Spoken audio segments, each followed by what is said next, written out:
Welcome, Amanda Homan, the Director of Education for the Canada Charitable organization. Your organization has recently published a pretty remarkable, very impressive and exhaustive study using artificial intelligence to examine instances of bias, systemic bias at CBC, Canada's publicly funded broadcaster. Tell us a little bit about what prompted this study. Sure. So, any of us who read the CDC with any regularity, if you consume any of their content, I think anecdotally, it's easy to feel like there's bias there. Anybody who pays any attention, that's sort of the general feeling.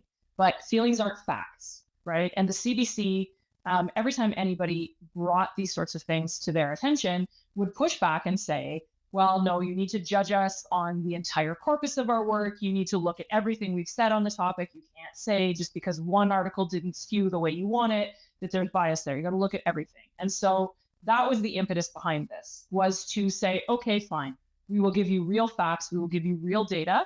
And so that's the point of this, is to be able to provide, solid evidence of that bias rather than just, our feelings.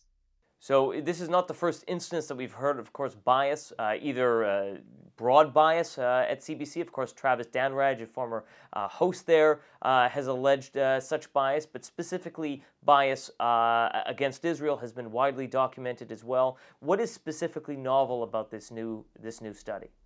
Sure. So, honestly, the findings support that hypothesis or that supposition, really, and I'll tell you why.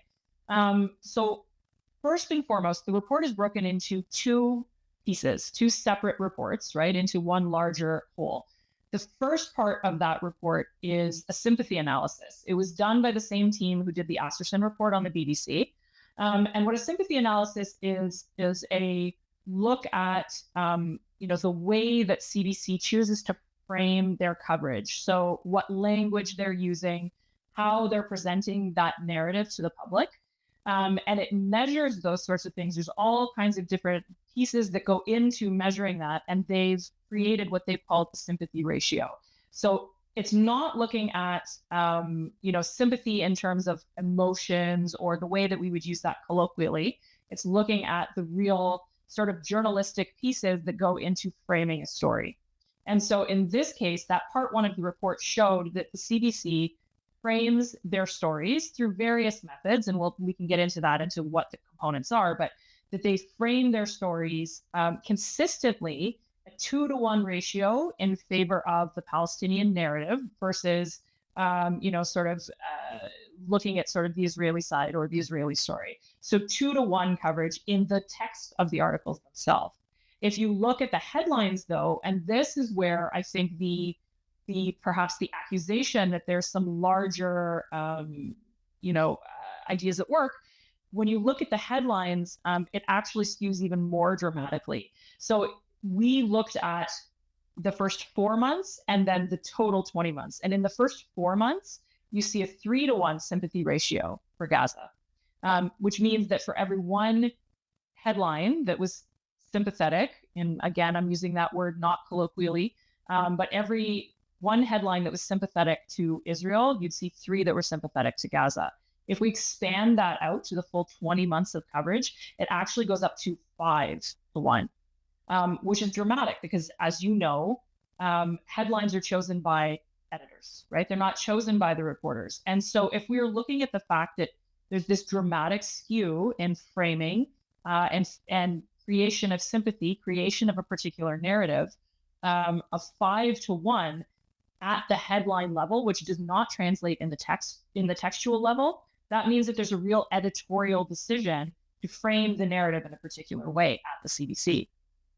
I think what's remarkable about this bias study is that one of the key elements is that what you're saying is that much of the bias is to be found specifically in the headlines. Now, as opposed to the pieces themselves, there is, of course, significant bias there, but within the headlines, this is drafted, or these are drafted, or certainly approved by editors, indicating or suggesting that there may be a top-down editorial decision behind this bias, as opposed to, that there's simply a lot of journalists who happen to have this bias. So what does that tell you? I think it's very important because look, if we saw that the same sympathy ratio carried through from headlines to text, we could just say, as many people I'm sure will, one of the criticisms of this that I'm sure everyone is going to say, well, of course, there's more sympathy for the Palestinian people. Look at what happened, right? It was a travesty. It was a absolute humanitarian disaster, et cetera, right? And so if that was the case, we would expect to see a sympathy ratio that carried from the text into the headlines and that it was consistent, right? If it was simply a representation of the facts on the ground. But that's not what we're seeing. What we're seeing is that asymmetry between the headlines and the main body text, which tells us that there's something else going on. I can't speak to motive or intention. I have no idea. I can't speak to that. But what I can say is that there's a real disconnect there in what the text and what the reporters are providing and what the headlines are saying the story contains, which is, that's very problematic, right? It's very concerning. What I think was one of the most scandalous arguments or findings in your study was that you found that CBC had consistently elevated fringe anti-Israel, anti-Zionist, quote-unquote Jewish groups, particularly when we're dealing with the anti-Israel campus encampments that were in university campuses a couple of years ago and in other protests. They're very small, very radical, marginal groups that were platformed repeatedly, and as you identified, sometimes even more than mainstream Jewish groups. Tell us about those findings. One of the most important things that, in my opinion, that we found in this study was that the CBC consistently, when looking at their domestic coverage, like you said, things like encampments or protests, consistently interviewed anti-Zionist voices and small non-representative organizations like Independent Jewish Voices, who they themselves, if we're looking at IJB, they themselves describe themselves as non-representative of the larger mainstream community, right? They describe themselves as independent of the mainstream community. They don't pretend that they are representative of any sort of large body of the Jewish people in Canada. And so why is the CBC going to them consistently?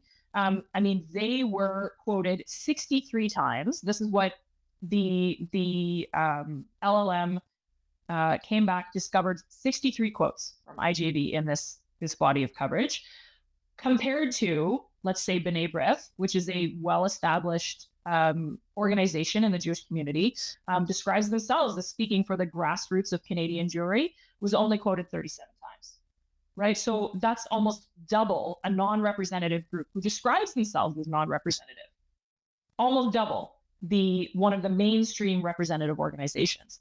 And so one has to ask the question, why is CBC choosing the voices that they're choosing to discuss and speak on this topic? It was actually more likely that they were going to include these anti-Zionist voices when the narrative was one of pushing back against anti-Semitism, pushing back against the idea that these encampments or protests were anti-Semitic or anti-Jewish, or that the Jewish community was feeling unsafe. These non-representative anti-Zionist Jewish voices were brought in to counter that narrative. And that's a real concern as a Jewish Canadian that I hold, that why are these people being brought in to speak on my behalf when they themselves describe themselves as non-representative? So what kind of reform are you looking for both at CBC and fundamentally at CBC's bosses, that is the federal government? I mean, look, I think the biggest thing is that we want to see CBC take this seriously. They've consistently pushed back any type of criticism on their coverage of Israel. They consistently push back and say, no, you need to look at the entire corpus, right? You need to look at everything that we have to say on the issue. We're not biased. I mean, we saw the CBC president or CEO in October testifying before the subcommittee in government saying that, no, we don't have an anti-Semitism problem. We don't need to do an investigation. Everything's fine. I would like to see, and we would like to see, that the CBC says, okay, let's review this, right? Let's walk this back. Let's take this seriously. We've done what they asked. They asked us to look at the entire corpus that they've produced on this issue. We did. And we've demonstrated that there's a real problem. So now I think it's incumbent upon them to do what they said they would do. They said when someone can demonstrate, look at the entire corpus and judge us on that. That's what we're doing. So that's the first thing. They need to say, okay, fine, we'll take it seriously and we'll look at it.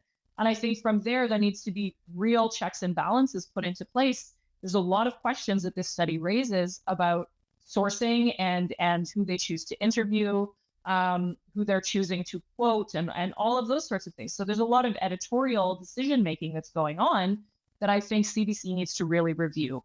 There's a lot of processes that need to be sort of dragged out into the daylight and examined where this process is going wrong. Now, really, a lot of Canadians might be looking at this and saying, I'm not Jewish. The Israel-Gaza war is not really top of mind for me. Why should they care about this kind of bias at CBC? Fundamentally, you should care because your tax dollars are going to pay for this. And if they're not doing what it is that they are mandated to do, right? The CBC has a statutory mandate to uphold. They're governed by both the Broadcasting Act and their own standards and practices, journalistic standards and practices. Those are a government mandate. They are a government body just like any other government body, and they have rules that they have to follow according to that mandate.